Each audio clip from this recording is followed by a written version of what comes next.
Most Call of Duty players, if not all, have a studio preference, a particular developer that they gravitate to more for their Call of Duty fix. Now, there is some out here that are religious with it. They'll only play a particular studio's game, right? Treyarch's got it, right? Sledgehammer's got a few. Infinity Ward definitely has. Infinity Ward seems to have the most, though, where people only play Infinity Ward Call of Duties. They don't give a shit what Treyarch's doing or Sledgehammer Games doing. They don't care about Raven. They don't care about any of these other studios. Only Infinity Ward. And I've always thought it's usually the campers, right? Infinity Ward generally makes campy-ass games, in my opinion. Infinite Warfare, probably the one game that this new Infinity Ward studio made that didn't really cater towards camping because it was a jetpack game. But ghosts and shit in that game still rewarded you for camping. But that being said, I don't remember a lot of campers on that game because you had those advanced movements. It was kind of a get out of jail free card. Here, we didn't make a campy game. It's true that I've been leaning towards Treyarch for a long time now. Treyarch makes games, makes Call of Duties that I like to play. But it always wasn't like that, though. If you asked me in the World at War days, right? Back then when we had COD 4 and World at War. Well, I started on COD 4. We had some Call of Duties before that, but COD 4 was when Call of Duty exploded, right? If you asked me in the World at War days, even though I loved World at War, I probably would have told you that COD 4 was my favorite Call of Duty at that time. We got Modern Warfare 2. Modern Warfare 2 was crazy, right? That game was so much fun, but that game's got so much bullshit in it. You know, for the first few months, though, that MW2 was out, OG MW2, I couldn't get enough of that game, man. I couldn't stop playing it. You know, the series was a lot fresher back then, too, as well. So maybe that had a little bit of something to do with it, just where you could tolerate some more bullshit. But once everybody learned the broken shit, once everybody started abusing that cheese, that's when the game went from, oh my god, you can't get a better game than this right here, to, all right, man, you know, now we're starting to rage out on this bitch.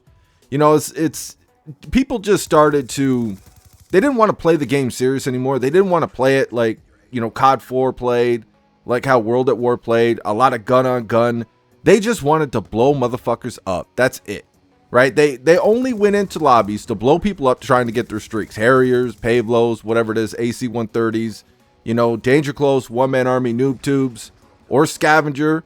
They'd run Scavenger with Noob Tube, RPGs, and fucking Claymore shit and just camp it out, man. And the only time they would ever move is just to pick up a Scavvy pack to get their explosives back. They only wanted to blow motherfuckers up, man. But before that, before people started abusing the hell out of that shit, I fucking love that game, man, and I still hold it up as one of my favorite Call of Duties. The maps in that game were great, the guns were great, and when you found a lobby that was just gun on gun, people just trying to play a shooter like a shooter, yo, fuck, man, you can't, there's only a few Call of Duties come close to the fun that you can have on that game, man. Just pure gun on gun, oh, it's just such a good time, man. And back then, in those days, let's say the MW2 Black Ops 1 days, even though I loved Black Ops 1, I really enjoyed that game, and it's one of my favorite Call of Duties of all time. If you asked me back then, I probably would have told you that Infinity Ward was my favorite developer at that time. You know, and then we got Modern Warfare 3. Modern Warfare 3 was a good game, right? I liked it, and like I've told you guys 100 times by now, Modern Warfare 3 out of the golden era of Call of Duty is my least favorite. That's the first time that Infinity Ward took a step back, and I think you know, Jason West and Vince Zampella leaving had a lot to do with that. I think that's why COD 4 and MW2 were so good, was because they had those guys steering the ship. They were running the show, and they knew what Call of Duty fans wanted. They knew what was fun in a video game. Look at what they've done with Titanfall. Look at what they've done with Apex Legends, man. People are still playing those games and enjoying them. Well, not so much Titanfall, man. Titanfall 2 anyways. I can't really speak on Titanfall 1, but Titanfall 2 has been overrun by the cheaters and the hackers and all that bullshit. I mean, when are we getting to Titanfall 3, man? Just Vince, hook it up, bro. We need Titanfall 3. But anyways, Modern Warfare 3. That was the first game where they took a step back with me. They took a step back with the maps. I thought the support streaks were stupid, giving stealth bombers to scrubs that were going like 18 and 42 that game and shit. Just a lot of bullshit, right? The sit rep pro buff, you know, really stopped people from moving, man. It became a lot like what Modern Warfare 2019 was, with Modern Warfare deuces when the footsteps are working as loud as they possibly can work. Y'all know what I'm talking about. So we had Modern Warfare 3, which was a step back in my opinion. Still a good game. I had a lot of good memories on Modern Warfare 3, but it was a step back for me. And we got Black Ops 2, and Black Ops 2 is just like, I love Black Ops 1. Black Ops 1 is my favorite Call of Duty for certain reasons, but it takes a couple steps back because of this and because of that. Same with Modern Warfare 2. Black Ops 2, same thing, but Black Ops 2 just had so much, man. The snipers were broken in that game. You know, there was some bullshit in that game. The pistols were insane. The Remington shotgun, oh my god, don't even get me started on that fucking gun, man. But just, dude, the maps, the streaks, just what a great time in Call of Duty. And Black Ops 2 was when I first kind of sat back and I was like, damn, man, Treyarch hasn't had a miss with me. Infinity Ward has, right? World at War, fantastic Call of Duty. Black Ops 1, fantastic Call of Duty. Black Ops 2, goddamn, right? Then we got Ghost, and Ghost was like I've said before, I don't hate Ghost. I didn't hate Ghost like a lot of the community did back then, but I didn't love it either, man. It was a really campy fucking game, and damn, man, the maps were huge. The streaks really didn't do much, man. You were probably best off going with a support streak loadout with the support squad mate. He actually put in work. He put in more work than the goddamn assault chopper gunner did his shit. Like, what was it called in that game? The Helo or something? I can't remember. But I just remember the streaks sucked ass. You know, a lot of the DLC in that game was great, but, you know, it's like, what came with the base game, though? Right? I did buy the season pass, and I stuck around and I played that game all year, but it was a campy game, and it definitely wasn't Call of Duty's best stuff. You know, and then we got Advanced Warfare. Advanced Warfare was like that shock to the system, right? With the jetpacks, and in my opinion, they did jetpacks wrong in that game. I would have rather seen them like Black Ops 3 or even Infinite Warfare over there in Advanced Warfare, but, you know, that was when we also got the supply drops too. I don't remember too many maps standing out in Advanced Warfare. Honestly, I remember not enjoying most of them. So that game was pretty much a write-off for me. And I also had Destiny at that point too, and I really fell in love with Destiny, so I kind of just cooled it on Call of Duty for a little bit that year, waiting for Treyarch's next game. And we got Black Ops 3, man. And Black Ops 3, in my opinion, the best jetpack Call of Duty. That game just had so much, man. In my opinion, that was the pinnacle of zombies. Even though I loved World at War, Black Ops 1 and Black Ops 2 zombies, man. Black Ops 3 zombies just, they had it, man. So Treyarch's first 4 games with me, all bangers. And then we got Infinite Warfare. Infinite Warfare, I didn't hate on it. Kind of like Ghost, I didn't hate on it as much as the community did, but also the game just really wasn't for me. I enjoyed it a little bit more than Advanced Warfare, but again, it was leaning more towards a flop. It was just a way more chaotic version of Black Ops 3 with worse maps, in my opinion, right? But we also got Modern Warfare Remastered that year, so I mostly played that, but I noticed in MWR one thing, like, people were just abusing Frag Times 3 and martyrdom, in my opinion, way more in Modern Warfare Remastered than they ever did in OG COD 4. Or maybe it's just you guys know my memory sucks. It's hard to remember back in COD 4, but I just remember a lot more gun on gun in Call of Duty 4. But I mostly just played Modern Warfare Remastered back then. And then we got COD World War II. And I actually really enjoy COD World War II. That was the one Sledgehammer Games game that I really enjoyed. At first, before the overhaul, it was like a game that I tolerated, kind of like Ghost. It was like, you know, a campy game. The sprint out times sucked. The streaks were weak. You know, shit like that. Not a lot of great maps, but it was like, it was playable for me. And then we got the overhaul, and the game just brought it up a whole bunch of notches, right? It's just, it's a game that I still go back and play now, and I still upload on this channel now. I thought it was a great game, and that was Sledgehammer Games' best stuff, in my opinion.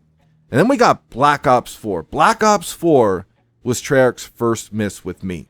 With the specialists and shit, I played it all year, probably because that's when I started this YouTube channel, man. I regret procrastinating on starting YouTube. I remember throughout the years, man, I thought about it a few different times. I thought about it back in MW2, thought about it in Black Ops 1. Then in Black Ops 2, I was like kind of serious about it. And I was like, nah, you know what? And maybe I'll just wait. Maybe we'll just start doing YouTube in Ghost. And then Ghost came around. And like I said, that was more of a boring, campy game that I wasn't in love with. So I was like, all right, we'll wait for the next one. See how much I enjoy it. And then I just kept procrastinating until we hit Black Ops 4, and it's like I already had the PS4 that was able to make videos with, so I just started doing it as a hobby. I regret not starting this channel back when I thought Call of Duty was great. But Black Ops 4 was Treyarch's first miss with me, and I always said, all right, I'll give them a pass with this game, man. They gave us so many bangers back to back to back. I'll give them a pass with this game. We'll see what they do for their next game. Y'all know how I feel about Modern Warfare 2019. Y'all know how I feel about Vanguard. Y'all know how I feel about Modern Warfare Deuce right now. Cold War was Treyarch's next game, and I don't think we could put that game on Treyarch, though. Even though, like I said, I like Cold War, but Cold War definitely has its problems. It's got some stupid shit in there. The skill-based matchmaking was insane in that game. And let me be very clear here. All these games with this type of skill-based matchmaking, they're always going to be like at least 100 times worse than what they could be with this matchmaking. This matchmaking amplifies every single problem that these games have, right? Air Patrol, Black Ops Cold War. I fucking hate that thing.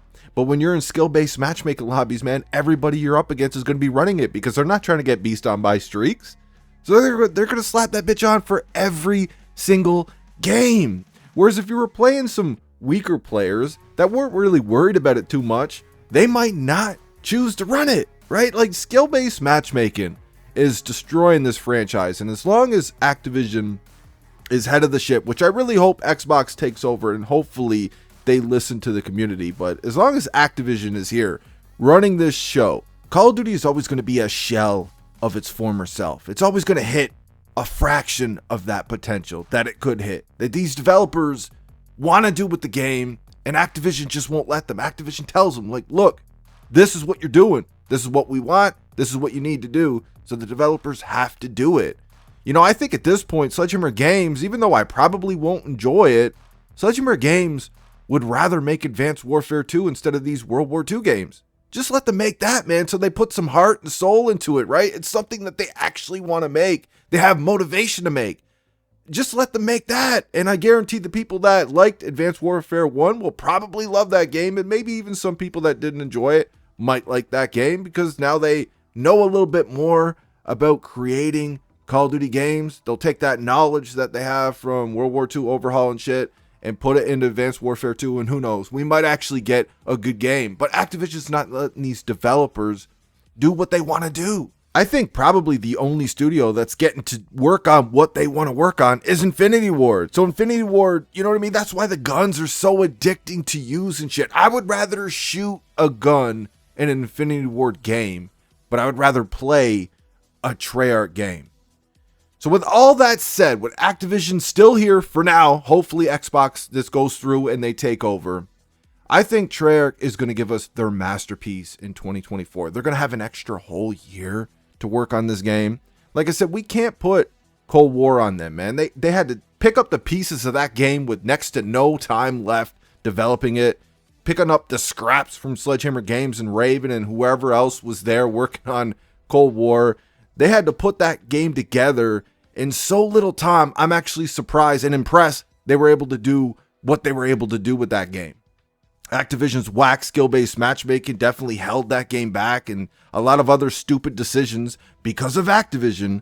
I can't, like I said, Black Ops 4 was Treyarch's first miss with me. I told them, all right, we'll let that slide because you guys make a lot of good games, a lot of games that I like to play. Cold War is, I can't, was it really a Treyarch game? You know, I can't really put it there, man. I think 2024 is going to be Treyarch's masterpiece. I think they're going to give us their best stuff. They know that they made mistakes with Black Ops 4, and I don't think they got to make the game that they wanted to make with Cold War. You know, they brought Vaughn back because they were so understaffed for the job at hand. You know, they had to take him back. If you remember, they had to let Vaughn go because he spoke about, what was it, President Trump or something like that? He said something about Trump, and, you know, Activision or whoever didn't like it. So they had to let him go. So he was out of the picture for a while. They had to bring him back because they were under such circumstances and shit with Black Ops Cold War. That was just a Frankenstein game, man, that just they had to rush out, and I put the blame on Activision. The blame for Cold War not being an excellent Call of Duty, in my opinion, doesn't fall on Treyarch. It falls on Activision. 2024, with a whole extra year, I think Treyarch is going to give us their best stuff. Whatever they could do, the best that they could possibly do under Activision's bullshit, they're going to give us. They might even give us better games than Black Ops 1 and Black Ops 2. And it might be my last Call of Duty. You guys got to think, man, I've been here for a while. I've been here since COD 4. I've been here in these trenches, man. I've been here for the ups and the downs, all the good shit, a lot of bad as well, too. And it's just, you know what I mean? I don't know, man. It feels like it might be that time. We're trending in this direction with Call of Duty, with the matchmaking and shit, where it's just the games are not enjoyable, right? So why not, if Treyarch makes their best shit, but it's going to be ruined a little bit by their matchmaking and shit like that, you know, why not go out with a bang though, right? I guess it would depend on how good this channel is doing. If I'm still doing Call of Duty commentaries at that point, I guess it would depend, right? Like maybe I would stick around if the channel's really healthy and is doing very well and a lot of people are enjoying my videos and stuff like that. I guess that would come into play. Like I would kind of weigh the pros and cons of it, but what a way to go out, right? Treyarch drops their best game yet, potentially, and we just spent a year making some videos, enjoying the shit out of that, and then, you know, I just ride off into the sunset away from YouTube. Or maybe move on to another game and keep doing YouTube, because I enjoy YouTube. I just really don't enjoy the direction that Call of Duty's going in. Hopefully Xbox can save it, right? But at this point, right now, it's hard, man. And it starts to wear on you constantly coming out here to make a video on this game, on what is still your favorite franchise, because of all the great memories you have on it. And it's not the same game. And most of the videos that you make are rants, critiques of the game, right? Negative videos on the game, because there is just so much negativity and toxicity with these newer Call of Duties. And it starts to wear on you a little bit, man. Like, yeah, you know, you want to bring awareness and you want to call them out on their bullshit. You want to get broken shit fixed because you want the games to be the best versions of those games that they can be. But a lot of your complaints fall on deaf ears, right? You get a lot of hate, you know, from the fanboys and shit from it. And it starts to wear on you, man. It's like, dude, I would like to just come out here and upload a really positive game about a game that a lot of other people are having fun on as well, too. Most of the OGs that I know, they're not having fun on these games, man. And it starts to wear on you. But anyways, that's all I got for this one. This video is getting way too long, man. I wanted to make a video about, I think Treyarch might give us their best stuff in 2024. And it could potentially be my last Call of Duty at that. And then it turned into a Call of Duty through the years, I guess. But let me know what you guys think in the comment section. I hope you enjoyed the video. I'm out.